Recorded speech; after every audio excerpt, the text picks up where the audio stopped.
तो नमस्ते, सत श्री अकाल और आदाब। मैं हूँ रॉकस्टार डूड। तो आज की वीडियो है स्टोरी टाइम वाली और आज हम बात करेंगे अपने दोस्त। अब उसका नाम डायरेक्टली तो ले नहीं सकता, तो चलो उसका नाम दे देते हैं सैम। तो चलिए शुरू करते हैं आज की ये वीडियो।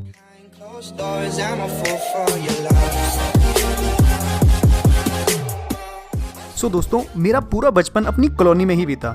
कॉलोनी में मेरे काफी दोस्त थे जिनके साथ पूरी गर्मियों की छुट्टियां क्रिकेट, बैडमिंटन, फुटबॉल, कंचे, छुपा छुपी ना जाने कैसे कैसे गेम खेल के बीतती थी। सो कॉलोनी में मेरे खास दोस्त थे कपिल, प्रवीण, मंजीत, अनिल और भी बहुत सारे। लेकिन जिससे मैं सबसे ज्यादा क्लोज था तो वो था सैम। तो कहानी आगे बढ़ाने से पहले हमारे सैम को जान लीजिए। तो सैम एक काफी एनर्जेटिक एंड हेल्पफुल नेचर का बंदा था। है और उसे फुटबॉल खेलना काफी पसंद था।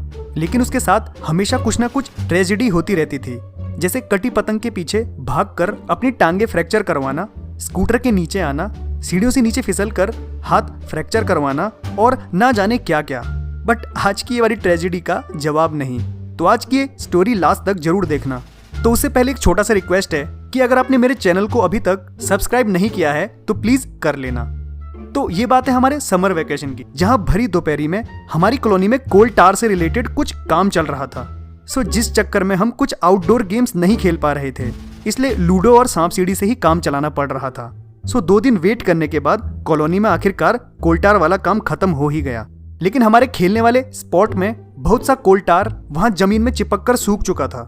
सो हमारी कॉलोनी के ही एक महान भैया ने हमें बताया कि इन सूखे हुए कोलटार से बॉल भी बनाई जा सकती है जो कभी फूटती ही नहीं है।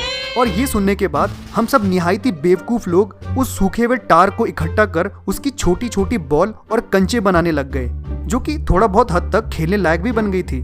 लेकिन उसे सिर्फ कैचिंग प्रैक्टिस ही हो पा रही थी। खैर, दिन तक हमने करीब 6-7 छोटी छोटी बॉल बना ही ली थी। सो हमने उस दिन डिसाइड किया कि अब सीधा शाम को आएंगे और ज्यादा बॉल बनाएंगे। सो हम सब चले गए अब लंच करने, सिवाय सैम के। तो सैम ने बताया कि उसकी मम्मी पापा मार्केट गए हैं और घर की चाबी भी उन्हीं के पास है, इसलिए वो वहीं रुक गया। और हमारे जाते ही वो शुरू हो गया उन सूखी कोलटार को इकट्ठा करने। और उसने शाम तक करीब साइज 3 जितनी फुटबॉल के आकार की कोलटार इकट्ठा कर ली थी। और हम लोगों से उस कोलटार से बनी फुटबॉल को बचाने के लिए उसने उसे अपनी टी शर्ट के अंदर चपटा करके छुपा दी ताकि कोई उसे देख ना पाए। और इस बात से अनजान जब हम सब लोग शाम को मिले तो हमने पाया कि वहाँ अब कोलटार काफी कम हो चुका था। खैर, थोड़ा देर वहाँ रुकने और सोचने के बाद कि आखिर कोलटार किसने निकाला को छोड़कर हम सब खेलने लग गए। तो शाम को खेलते खेलते सैम अचानक जोर जोर से चिल्लाने लगा। उसकी चिल्लाने की आवाज से हम सब उसके पास गए और हमें लगा आखिर से हुआ क्या। तो पता चला कि वो कोलटार की बॉल उसके पेट से चिपक गई थी, क्योंकि body heat and high temperature से वो बॉल उसकी स्किन से चिपक गई थी। तो इस तरीके से हमें पता चल ही गया कि आखिर किसने कोलटार निकाला था। बट वो काफी परेशान हो रहा था और वो उस कोलटार को किसी भी तरीके से अपनी बॉडी से अलग करवाना चाहता था। और हम लोगों ने भी उसे अलग करने की काफी कोशिश की, बट वो हर बार दर्द के मारे चिल्लाने लग जाया करता था। साथ के दोस्तों उसे डराने के लिए ये भी बोलने लगे कि सैम, अब तेरा पेट भी काटना पड़ेगा। और ये सुनते ही वो और ज्यादा रोने लग जाता। वैसे अब अंधेरा होने को था और उसके मम्मी पापा भी अब घर आ चुके थे और सैम अभी तक घर नहीं पहुंचा था, क्योंकि हम सब उसे ऐसे ही घर नहीं जाने दे सकते थे। और अगर वो ऐसे ही घर जाता तो उसका उसके पापा से पिटना श्योर था। सो जैसे तैसे करके हम उसे कॉलोनी के एक बड़े भैया अनिल भाई के पास ले गए और उन्हें पूरी स्टोरी बता दी। तो उन्होंने सैम को टेबल पे लिटाया और चाकू निकाल दिया और सैम की आधी जान वही निकल गई। सो जैसे तैसे करके अनिल भाई ने चाकू और टारपिन ऑयल की हेल्प से उसके पेट से चिपके हुए कोलटार को सक्सेसफुली निकाल ही दिया और सैम के जान में जान आई और वो फाइनली टाइम पे घर भी पहुंच गया। और सबसे बड़ी बात, वो अपने पापा की मार से भी बच गया।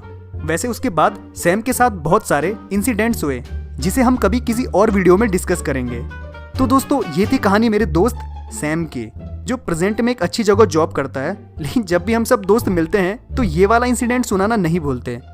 तो दोस्तों, क्या आपके या आपकी दोस्त के साथ भी ऐसा कुछ हुआ है? और अगर हाँ तो नीचे कमेंट जरूर करना और चैनल को सब्सक्राइब एंड बेल आइकन दबाना ना भूलिएगा। तो चलिए दोस्तों, आज के लिए बस इतना ही। मिलते हैं नेक्स्ट वीडियो में किसी यूट्यूबर की इंस्पायरिंग स्टोरी लेके। तब तक के लिए बाय बाय, क्योंकि अब दुनिया बचाने भी तो जाना है।